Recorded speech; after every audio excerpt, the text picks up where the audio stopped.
Matamgi Manipuri Wari channel asibu tabiriba khwai pumnamakpu taram nokchari ngasi amuk lawbirasi Tamphaleima 15 suba tangkak Romen mama mapa kanna kauraga Tamphabu kaidorage hangbadi lepti laktiba phone adusu kanagino haiduna yengpada sarangan bahaina tharami phone adu receipt tawudri Tamphana olaga leiba duda pakhattana tawfam khangda Mama hoi kaukibado lak lebra haina mukini sila amadi norensu kaidorabano haiduna pakhana praprap sensilai sila Hey kaidonargi noibo Tampha si kaidorgi nangbo Tamphagi makhutagi hu likli adu puplauna makhada tarai Romen likli adu khungatlaga yengi Sidi hu likli ni ma Ha hu ni haba as Tampha kari na nung sibo kari na hai bane Norena amu Doktor da pukana ba mutta tokslo achoba ibi madu puthoro ai gari mamai li thuklam lagi Noren hove thokraga gari mamai li thuklaga leri Tampha su masa do hai belepti sila tawfam khangda kapna Hey ibu bo doktor da khara thuna puna ba mutta tokse kari no tori ba ma tokshi boibo Noren mapandagi laurai Noi bu thoroktribo la one sasal Romena Tamphabu pamkhalaga puthoraktuna gari manungdi phali Romena gari tu thauraga hospital tamna pukhalai ahinga oibanina night taba doctor su yamna leiramdi doctor amaga nurse kharaga Tamphagi khanauda pipe thingzilaga thakjinkhriba huado otho khanaba kana honari Romen Sila Noren makoi ahumni leifam khangri Tamphana mabuk chakpagi hai humdana wana khanglibadu ubada Sila yengba ngamdraduna nakalamada mamai adu leitholaga kaplaga lei somdana nganba wakhalda tumlamlani call receive taraktribase phari tumjarasanu haina khalaga nganbasu tumthakre Tampha chakhaudu tingthokpa loiraba matung masadu waraduna poptaduna bedtuda hiptuna lei Sila Bungo napagana ko yanis tumodana thienge Romen thawai nungaitana Ima ai tumningba phawdi ima tumninglagadi tumo Norena amu nakoi ani tumtho ipa sangbirage Romen mamittagi pitana Ima babu ngasi ekhoi chalna ekhoi miyam thadoktuna chatlamlabadi kamdowni ai ichalgi khanbada tumningba phawdi Ima ai ngahak lehogige ima hoi tumo Romen machagi manakta famlaga mamayadu tapna nanthopi Chinkai mamit uitharabasu tumba yadabaduda mamit adu amuk pangthorei asumna tumba thembada Chinkai su awaba mani numittuma sungtum tumdana dum hauki ayuki pung ahum tabadani Chinkai hogalaga bathroom da changlaga mamai mamit ta thoklaga mapanda tholaki Harrison mikap tholakpada Chinkai leramdaba duda kadai da legi haiduna koilei leiduni yengi hogalaga bathroom da changduna yengi leitri mapanda thoklaga yenglugi haiduna tholakpada Chinkai kaplaga famduna leirami Harrison Bye nang leduda kadoriba kapiro Sibai nang na dumaina dum leiradi imana uga khangkraga mathai nungairaroyi aisu bhai ge wabada khangdaba nati adubu imagi lemhoriba punsi mate kharasidi nungaina leinaba nang imagi ningba thungalo Bye ai imagi ningba thungnaba ai kaidau haibano nupi pusalo Chinkai Harrison namunne yengi Phagi nate bai imana masa kalingai pharingai dagi mamongna seba tawba yamna pamjaki bani aduna bai nang Tamphaga wari sano mana nang bunu shi haiba khangi bai ma luhongna bagi engage tawdana loikrabani aduna ai mangwanda amuk khana yet pamdre ma ge engage leina bai bunu shi haiga dabanati bai No mai ngonda message tari aduga ibu kanana kari haijin khibano khangdi aise nupi atopa maga khangnei khotli haiduna sauraga message halakidri aina phana hairabasu mana thasaba leiti mana message tharakidraba matungda aisu mangwanda amukhana yetlara khalaga message saludre Harrison sungakna Ha kari nang nupi amaga mari leinare hare haba aduga nangondana Tampha sengan baga engage tawre harakpa aduga nupi masana di khangdaba karino nakoy ani gi warisibo mangonda ini yelaktana ba haiduna aibu badanam sirambane bai ai mangonda yelarugi Harrison ngahak wakal khali aduga hairei nati bai noi ani gi warise marakta chena bam leiri mase tigataba yadri maram do khara thuna tigalaga imagi ningmasi thungalasi bai se bai kari su khalunu ai leiri sidi lao kok to thadadana awaba wakal mayam khanjilagane kok chiknabani mi su kanam ta hoganadri imana bi kap tholakpada aikoi ani mamta leiba udrabadine masaga sole amuk soyani lao ko makhoi ani asumna changminaki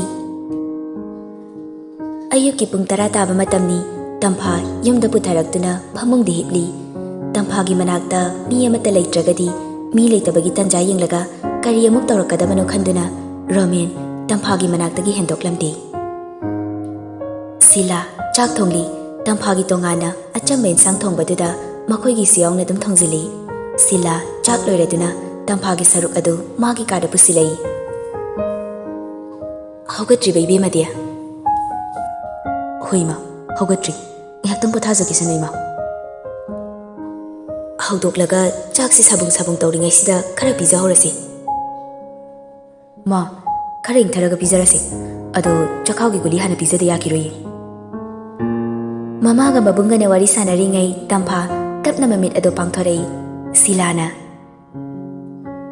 Bema nasado kedogi Mama na hanglibado khumdi Tampha tumina mamita pira cheni yengi Silana Se imada kaidorogi hayu ichabu nasada kari nungaitaba leirige Masi hairaga pi ado tapna taithokliba mitki pi do adum lepa leita sinthaduna talei Si ahogalu guli si saragane chakse khara chanaba tausi Mabung Romena amu Se Tampha ahogalu guli si sasi aduga chakse khara chanaba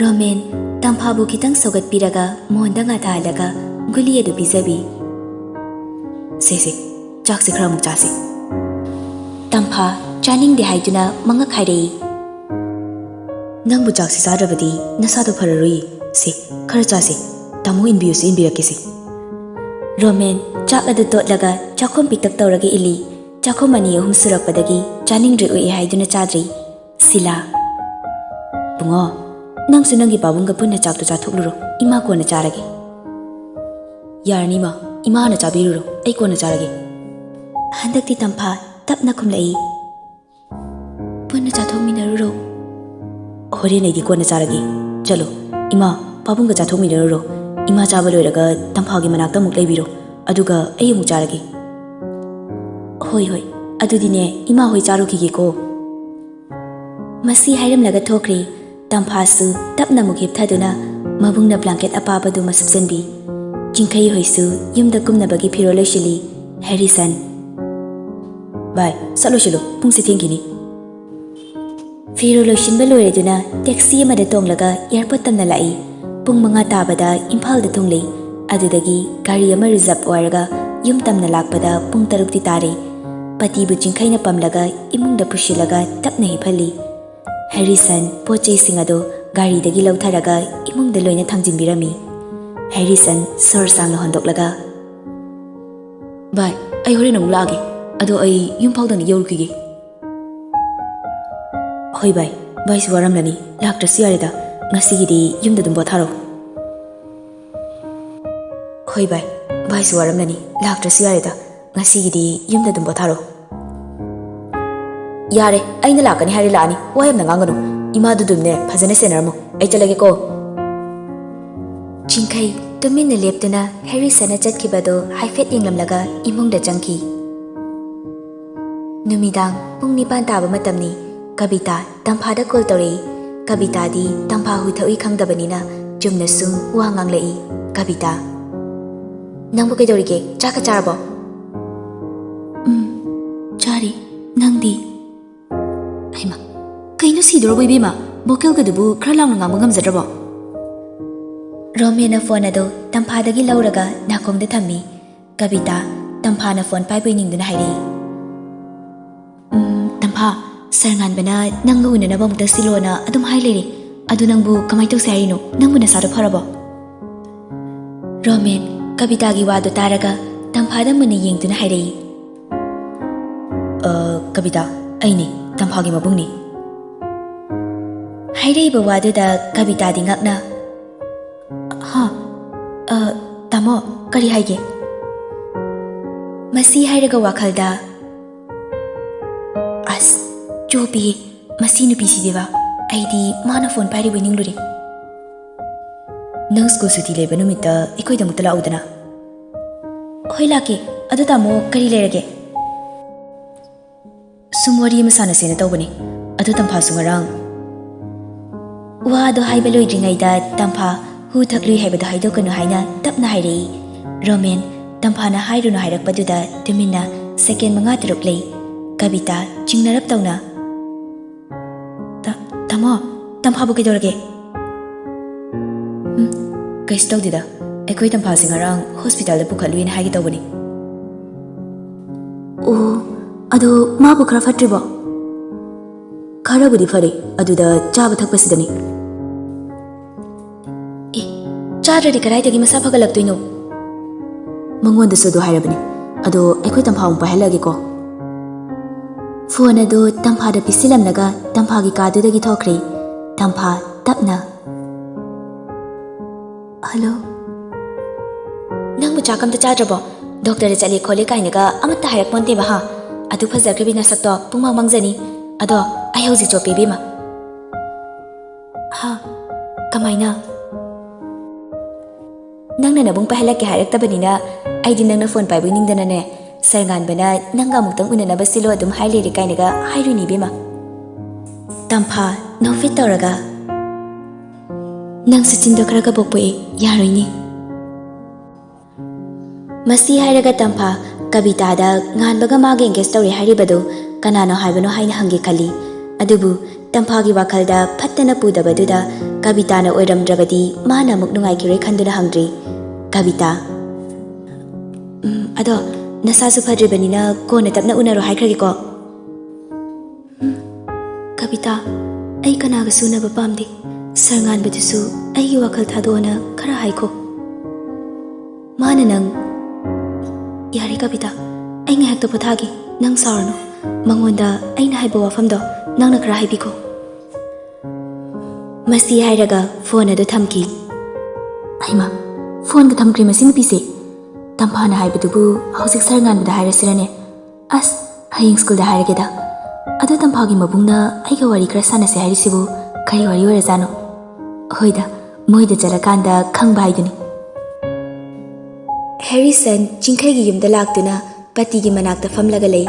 Pati tapna hairei. Bungo ai sibu karam kandabu pharak kadoribano. Ima hinkini haiba thajadre. Ma Karistoroyi ima gi hakjang nomagi tapna tapna phagalaklisidi karaidagi khangba bawaidi kanana yabano. Masi hairaga Harrisona patigi thamoibu fathabi. Harrison wa makha tarei. Adoima wakhal nungai daba awawa wakhal khanbe yadiko. Wakhal nungai ba khalaga leitho namung lakadaba sukuidre. Nangna hairi dubu senglabo ima di thaja khidreda. Senglabani ma pharese pungsi su thengzilakle ima pothana batoro. Pati tumkhraba matungda makhoya nisu mapanda phaminaraga wari sanarami. Harrisona bai ima se wakhal nungai halo. Hauziki fibam sida nangi hanagi nauna tawda otuba yaba nate. Hoi ai su khangi bai. Imana kalingai da aingonda haiki ngangki ba mayamada hauzikta da gyan tarakpagumna tawi. Adubu ai kari tawgadabano khangdre. Nupiduga nongma fazana unaraga oigera phone da oigera adubu direct saksak unaraga wari sabaduna di fagani wari da sanaraga bai kari wari no aina sanagadori babo bai wa sa haiba loidri amukta ta khu kedorge nangi pingalakpido torokino aina sum khanbada nupida kanagumba amana nungshiragada mali aduna nakoi ani gi marise thadatna bohona rakpada nangwana nupido engage tor haizilakpa aduga nangbuna nupi atopa maga mari lainare haijimbikiba Mashina nakhoi anigi mari talakpani aduna aina sum khanbada sigi mari makongse khangdoknaba hotnaba tai bai ai kari tawgadabano gyan tade bai phone yawbra na ha kari gino bai yawdi yawbra hero hoi yawi kadai no puthoro Jingkai phone ado puthorei Harrison nupi du call to maduna kari gino tawda tawne Jingkai Tamphada call tawi Tampha tumdi tumthadabida mamit ado isilaga tumina hiptuna lei mamasu magina kanda tumli kolak pamakol tabaduda mamit to pangthoraklaga kanano karino yenglamdana amuk mamit ado isinki Jingkai phone bairaktine phone bairakte haba amuka toksilo Jingkai amuka tawi Tampha mamit ado pangthoraklaga phone ado pairaga yengi Jingkai gi kolorambaduda ingak ngakna phone ado munna yenglaga thamoida haifam khangdaba ma faurei Jingkai gi phone lakba ubaduda mamitagi pira chenba haurei aduga phone ado paikhalaga tumina lei Jingkai su wangangda tumina lei Harrisana phone paikhalaktabro Jingkai na karimta khumlaktabaduda karino masibu ngauraba zala hairaga phone ado haife cheptharaga yengi receive toraga leirambaduda Harrisana karino wado khara ngangba yadro nangna hana wado ngangdrabadi mi sui kaidana wa mata nganglak aroi haibadagi Jingkai na tumlabu haina hangei Tampha su tapna tumdri Jingkai kari haidino khangda masa ado tawfam lakfam amata khangdri Harrison phone ado mullaga hello ai Jingkai gi mamanabani aigi marupse nangna mukta nusibiyo ma hoji mama su masa kana ngamdana lei aduna nangwana su phone toina taraktuna wari sabasu ngamkidri aduna somna lana khanbiganu ko aikhoi su ngasidi yumda thunguda ngari ado somda wa ma khaktangdi hainingbani wa se koi toktabida adum hairagi yaragadi heyengse aikhoi baiga amukta unabiyo aikhoi bai se nupi atopa kanamta koidabani aina haizeribase thazabidabas tawbiganu karigumba somna thazabidaba tarabadi nakhoi anigi marise amuk hana samjinakhidabasu ye Jingkai na Harrison da hairuno haina tapna khuningna sui Harrison Jingkai don silaga ngai khoi nangna marolama Harrison Tampharomda amuk onsilei ado hayeng unabado somge yabam ta lawjage Tamphasu karino aina haigadoribasibu haina khali Harrison wa makha tarei hayo somne yaragadi aikhoi gidi laibu phabani karigumba somne yabiraktaba taragadi Jingkai mapunji chupagi nupi thiyo haiba yararoi Harrison na haimanbadagi Tamphasu hoi haina kumlai somne yabirakpase yam nungaijare ado thengnagada mafamdo ai haizaragi samu makongdo aduda aikhoi Jingkai singa halamage pungna 10 tarakpa saida thengnaro fare adudi phone thamage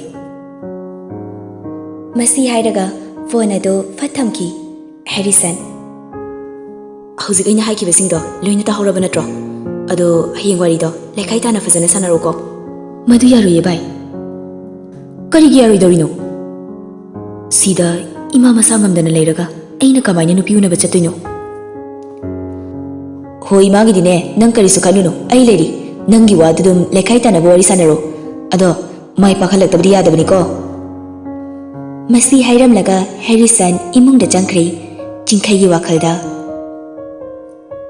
hayeng aibu maga unaraga magi mafamda kari hairudoino magi aningbada aina muk yetpa taridro as ai magi aningbada yetpa pamdi baina hayeng chatabi yaroi harabasu ai chatlaroida masi khalaga imungda changkhri nonganbadani Roman machanupigi chapi be changlakpada Tampha phamungda leiba udabaduda karaida chakhrabano haiduna cha ado table mathakta thamlamlaga koyeng yengi bathroom toilet lomdadi yenglamdi mapanda tholaktuna yena khalukha mathakta kakhatuna yengbada leitri Roman pakhane imungda amu prap changlai sila kitchen de ensang semlaga lei Roman ma ekoi tamphadi magi kada lehodro kaino lehodi ma sila Tampha magi kada lehodi haibaduda lawai sam chap yungi haima madi karaida chakhrabajano dudia Sila ensang semlambadu thadoklamlaga Tamphagi kada changlaktuna Tamphabu kaurai. Tamphasu bathroom dagi. Ma, kari haige ai iru luzariye. Sila gyan hek tai. Nasado pharaga phajana lujaba yadabru nangbo. Loshilo nabungnane table method cha thamlamni base ingkrani masi thaklagane hidak chanaba. Masi hairamlaga kadudagi thokraga Romenda Tampha bathroom da iruru zawri haina tamlami. Romansu pakhalamba adu nena hektai. Som da singkhaina mama bu hidak langthak pizza bithak tawba loiraga kitchen da chak thongli. Harrison. Bye. Chak toy thongbiragi. Nang imagi manakta leircho. Chalo. Loidore bye. Ai loisilagi. Aima. Aina chalo hairdi kok chalo dana. Harrison chak thonglaga lehauri. Jingkai kitchen dagi thawlaklaga mamagi manakta tapna famtharai. Ma, imabu kari janinge. Machanupana hanglakliba adu pati tapna khumlai. Ima kari su janingba pokteda. Hayeng imana ne leikidaba thoklabadi ichabu kanaga lehogani khanbada ima yamna wai. Jingkai mamagi wadu tabada khanghaudi mitludagi pi sintharai. Si, ima kari story nacha lerisidi. Nacha leringaida imana kaidobagi waduino. Imana ibu hek na purakpadagi sarip kangdong phara pawada imana karida soikigadagi haiduna cheksina sena jarakpagi mahi. Ngasidi nacha sarip kangdong phare. Nacha na imagi damakta tawba ngamloidaba amatta leiti. Karigumba imana sikiba thoklabasu nacha na hana mang thagani ima. Patigi pibam hena sokchilakpana nongmagi asumasum yengba yasilaktre. Pati machanupa jingkhaina magi leina haidoktrabasu masana masagi leina karino haibado khangjai. Aduna patina machanupa jingkhaibu hundoklamlaga chakhrani khanbada ahing kaya tumkidi. Jingkhainadi mana lotliba wa ado karimta khanglamloi haina khali. Adubu patinadi loina khangi.